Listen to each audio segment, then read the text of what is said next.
Observons la composition de cette nouvelle peinture. Elle est en oblique, avec l'élément principal qui est l'aigle, qui déploie toutes ses ailes, les herbes qui vont toutes dans le même sens, il faut qu'on sente le vent, et également les nuages et le ciel bleu. Tout était verdoyant au Midgard, mais il y avait beaucoup de vent. Il aidait à faire gonfler les voiles des bateaux et attiser le feu. Mais d'où venait ce vent? Le vent était créé par un aigle géant. Quand il battait de ses ailes, des rafales balayaient la terre. Pour commencer la peinture avec l'aigle qui provoque le vent au Midgard, nous allons donc travailler en composition oblique. Donc on va commencer par le bleu de Prusse. On va en mettre un peu partout et également créer des zones un peu plus claires. On retirera le bleu avec un petit chiffon. Je délimite également l'endroit où va venir mon immense aigle avec son grande envergure d'aile. Voilà, j'en mets encore un petit peu en dessous. Le corps de l'aigle.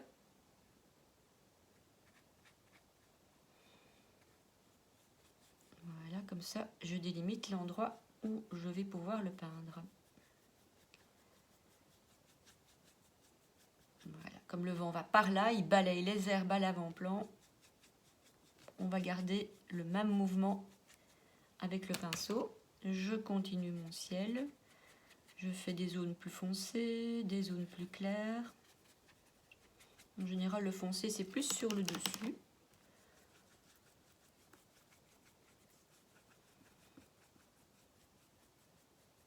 Voilà, je mets du mouvement, hein, il y a du vent, donc on peut y aller. Hein. Je rentre également dans les herbes, puisque les herbes, ça se fait aussi avec du bleu. J'évite de marquer un peu trop les contours. Voilà. Là, je vais faire les nuages.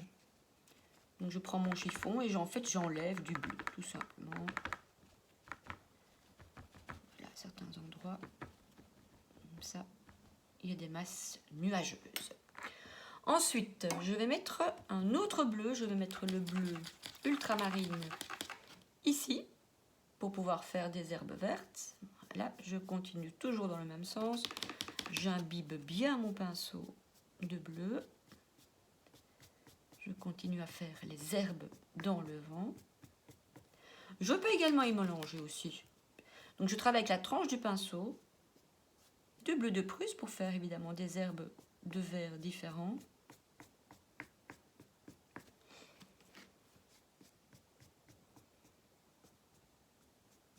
Alors, il n'y a pas que des herbes vertes non plus, il y a des graminées, hein, du style des épis de blé, tout ça. Donc je peux mettre, pourquoi pas, un peu de jaune d'or là-dedans. Donc ça créera du vert kaki. Voilà. Des petits épis.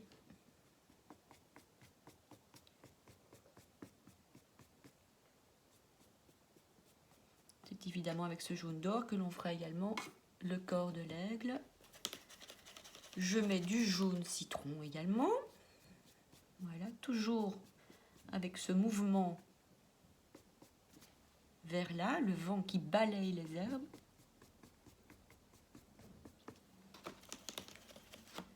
Je tâche de faire des nuances, plus claires, plus foncées.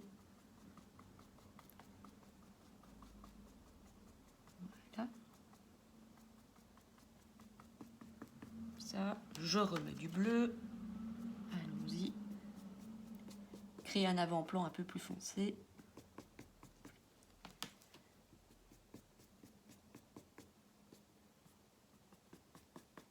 Voilà, pour l'instant, je m'arrête là.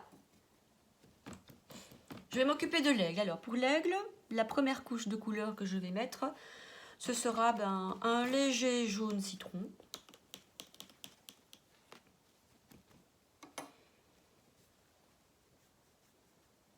Voilà. Je profite que ma feuille est encore bien mouillée. que la peinture se répande. Ensuite, je vais mettre un peu de rouge vermillon. Je teste à côté parce que ça fait déjà un espèce de brun. Voilà, ce que je voulais. Sur le dessus plus foncé. Des petites taches.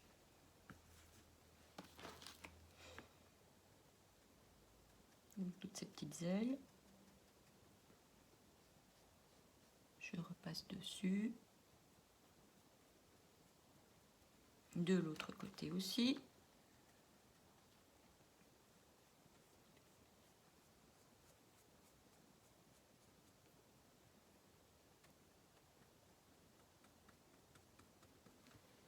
Encore un petit peu de jaune. Voilà.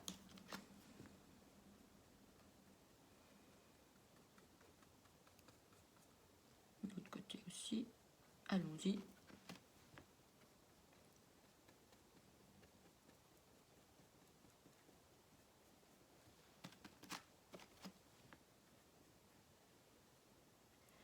Alors, on va s'occuper de sa tête. On va laisser une petite place pour le bec crochu. On va laisser jaune. Il a un jabot de plume ici. Voilà, un petit peu plus foncé sur sa tête. Je peux également remettre aussi un petit peu de ce bleu là. Ça c'est à vous à voir, hein, la couleur que vous avez envie d'avoir. Voilà, je profite de ce mélange pour en mettre un peu partout.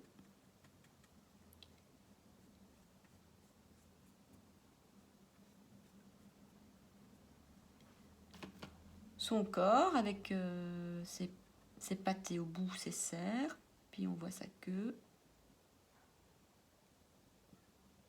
Je laisse également, je remettrai du jaune pour les serres puisqu'ils sont jaunes.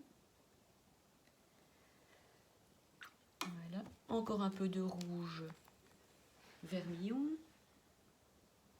Non, carmin, pardon.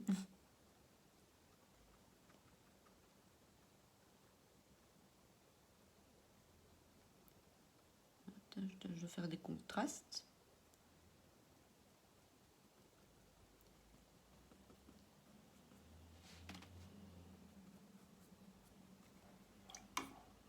Pourquoi pas encore un peu de bleu, hein, pour accentuer le brun ici.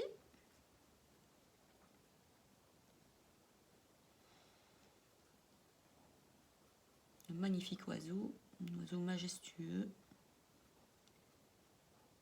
Le grand prédateur du ciel.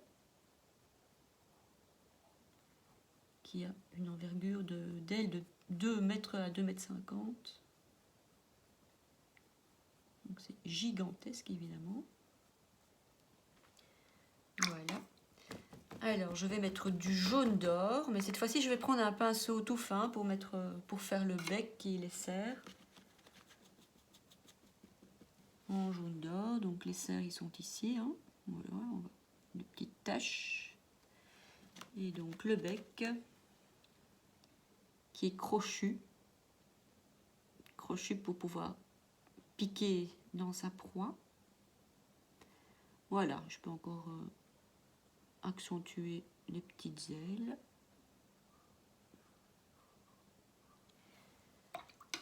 Voilà.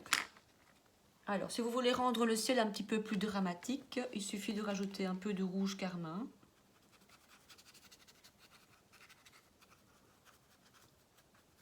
Vous obtiendrez un violacé. Voilà, vous n'êtes pas obligé d'en mettre partout, mais ça donne des intensités. Un peu plus de vie aussi. Voilà. Là j'y vais, le ciel est un petit peu tumultueux. Si je veux refaire mon nuage, il suffit que je rééponge dessus. Voilà. Et dans mon herbe, je vais encore ajouter un peu de jaune citron. Pour faire encore des verts un peu plus éclatants. Voilà, comme j'ai déjà dit, le mieux est l'ennemi du bien, je m'arrête là. Bon travail et bon amusement!